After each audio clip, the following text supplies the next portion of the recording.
2019 के चुनावी नतीजे से जुड़ा है एनडीए और इंडिया का गणित। जाने क्यों और किन सीटों पर टिकी है नजर। लोकसभा चुनाव 2024 के लिए 7 में से 5 चरणों का मतदान हो चुका है। बीजेपी और एनडीए 400 से ज्यादा सीटें जीतने का दावा कर रहे हैं, तो वहीं विपक्षी इंडिया गठबंधन भी जीत का दावा ठोक रही है। वहीं अब 2 चरणों के तहत 114 सीटों पर मतदान होना बाकी है। इसमें से कई सीटें ऐसी हैं जिनमें पिछले लोकसभा चुनाव के दौरान जीत हार का अंतर काफी कम रहा था और मुकाबला आखिरी वोट की गिनती तक गया था। पिछले चुनावों यानी साल 2019 में 30 ऐसी लोकसभा सीटें थी जहां पर हार जीत के बीच में 10,000 वोटों का अंतर रहा था।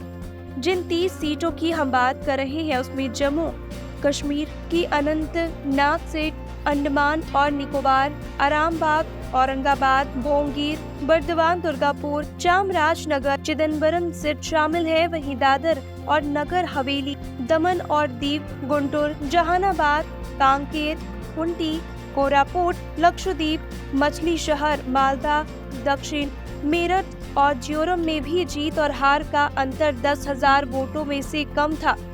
मुजफ्फरनगर, रोहतक, संबलपुर, श्रीवस्ती, गोवा दक्षिण, श्रीकाकुलम, बेल्लोर, विजयवाड़ा के साथ ही विशाखापट्टनम और जहीराबाद सीट पर भी ऐसे ही परिणाम देखने को मिले थे। क्लोज कॉन्टेस्ट की बात करें तो एनडीए गठबंधन यहाँ भारी पड़ा था। इन 30 सीटों में से 15 तो एनडीए की झोली में गिर गई थी।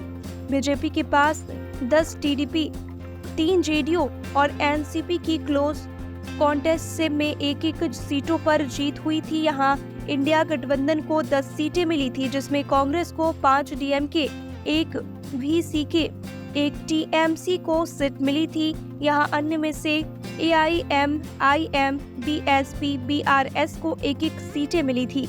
पिछली यानी कि 2019 के चुनाव में 14 ऐसी सीटें थी जिसमें 5,000 से भी कम वोटों का अंतर था। इसमें एनडीए 8 और इंडिया गठबंधन को 4 सीटें मिली। बीजेपी 5, टीडीपी, जेडीयू और एनसीपी के खाते में एक सीटें आई थी।